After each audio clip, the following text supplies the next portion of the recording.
everyone.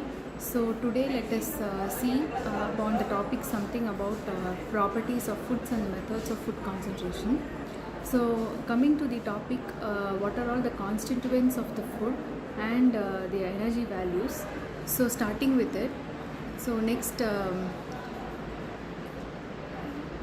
coming to the general introduction of what are all the constituents of food is that we all know the primary food nutrients that are needed for our day-to-day is protein, carbohydrate, fat, which will give us the required calorie per gram of food respectively.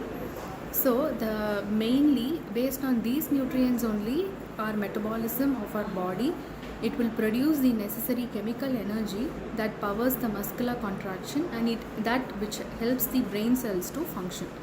So the breakdown of the digestible carbohydrates yields carbon dioxide and water, which gets eliminated through the respiratory system. And the metabolism of the fats and the proteins, they involve liver to safely convert the intermediate metabolic compounds that are further metabolized or eliminated through the urinary system. So let us see what are all the constituents of food. That is the carbohydrates, fats and proteins. Oil, protein and other food constituents. So we all know what are all the carbohydrates are composed of, mainly fiber, sugar and starch, whereas the other food components such as acids, pigments and the micronutrients. So let us see in what are all the each carbohydrates.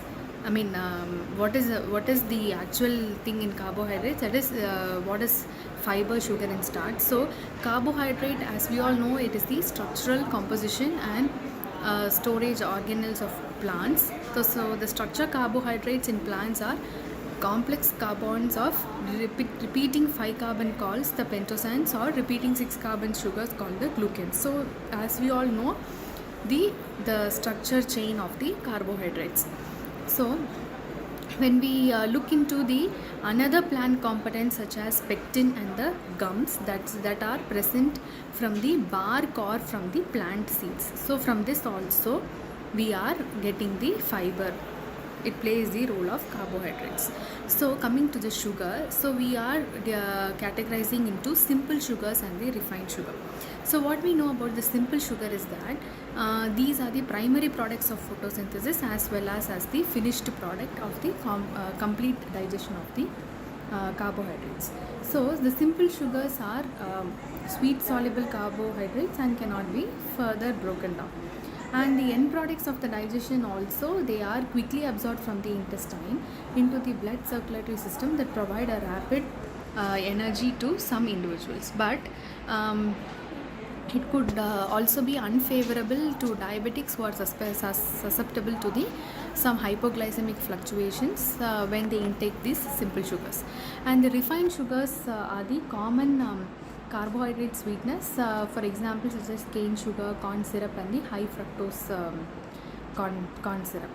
And the consumption of these sugars in excess will lead to many other complications. So minimal intake of these is much better, and also sometimes over intake may lead to the growth of certain bacteria and causes tooth decay also.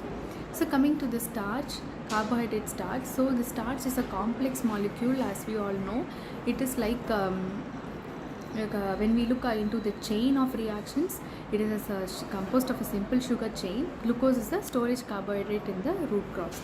So the plants also utilize starch for respiration, and also it will play a significant role to determine what type of texture is particular food in addition to the supplying calories. So next, coming to the fats and oils. So fats and oils also consists of the 3 long chain fatty acids they are associated. So we all know the chain of reactions that occurs in the fats. So mainly they are made up of the saturated fatty acids with the oxygen, and hence they give less prone to the oxidative density. On the other hand, these are also made up of unsaturated fatty acids, that is they do not have their full complement of the hydrogen atoms, so which may produce or impart a abnormal flavor or any odor in the particular food material. Proteins. So we all know proteins are mainly the actin and the myosin plays a major role in the structure of any protein, and also the connective tissue that separates the muscle, we call it as a collagen. So mainly this protein consists of a long chain of amino acids or nitrogen containing organic acids.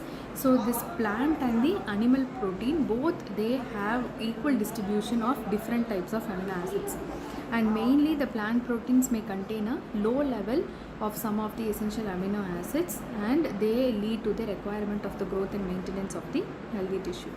And the coming to the other food components such as the acids. So acids also plays a major role.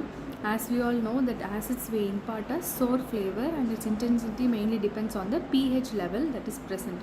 So the lactic acid is slightly bitter after taste, while other acids like the tartaric acid, they leave a slightly scarchy feeling in the throat after swallowing the product, whereas the citric acid is the best used as a formulation with the when we consume it with like small amount of sugar to give a smooth soreness sensation after swallowing. So acids, pigments. So pigments, we all know the pigments are present in various plant products only. So it is mainly water soluble, and it is unstable with the heat, particularly when it is having a low pH range. And the natural fat soluble colors are available in yellow, orange and red. So these compounds include keratin, which is the precursor of vitamin A, and a group of similar compounds called the carotenoids. So the other food components even consist of the micronutrients. So micronutrients are nothing but the non-volatile compounds, that is the tannins, whereas the volatile compounds have maybe which is having a low molecular weight may be lost during processing of any foods. So the flavor of the roasted nuts, roasted beef and coffee and cocoa may attribute to the reactions involving these micronutrients. So thank you for listening to the what are all the various food constituents that plays a major role. Thank you.